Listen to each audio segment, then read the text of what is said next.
പെട്ടെന്ന് സുപ്രഭാതത്തിൽ ഈ ഷോറൂം നിർത്തി അങ്ങ് പോയി. അപ്പോൾ ഒന്ന് വണ്ടി എടുത്തവർക്കൊക്കെ പണി കിട്ടിയത് എന്താ സംഭവം എന്ന്.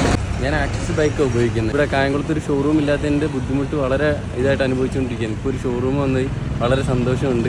അങ്ങനെ ഏറെ നാളിന് ശേഷം അല്ലെങ്കിൽ കുറേ നാളത്തെ കാത്തിരിപ്പിന് ശേഷം സുസുക്കി വീണ്ടും കായംകുളത്ത് തിരിച്ചു വന്നിരിക്കുകയാണ്. കാര്യം എന്ന് വെച്ച് കഴിഞ്ഞാൽ ഇവിടെ ഒരുപാട് ആൾക്കാർ ആക്സസ് പോലുള്ള വണ്ടികൾ എടുത്തിട്ടുണ്ട്. ഹൈ എൻഡ് ഇതുപോലുള്ള ഹൈ എൻഡ് വണ്ടികൾ എടുക്കുന്നില്ലെങ്കിലും ഈ പറഞ്ഞ പോലെ ആക്സസ് കംഫർട്ടിൻ്റെ കാര്യം നോക്കി ഒരുപാട് പേര് എടുത്തിട്ടുണ്ടായിരുന്നു. പക്ഷേ ഇപ്പം നിലവിൽ ഹൈ എൻഡ് ബൈക്കിനാണെങ്കിലും നമ്മുടെ ആക്സസിനാണെങ്കിലും അതുപോലെ തന്നെ നല്ല രീതിയിലുള്ള സർവീസ് കിട്ടാനായിട്ടാണെന്നുണ്ടെങ്കിലും നിങ്ങൾ കായംകുളത്തുള്ള CP സുസുക്കിയിൽ വന്നാൽ മതി.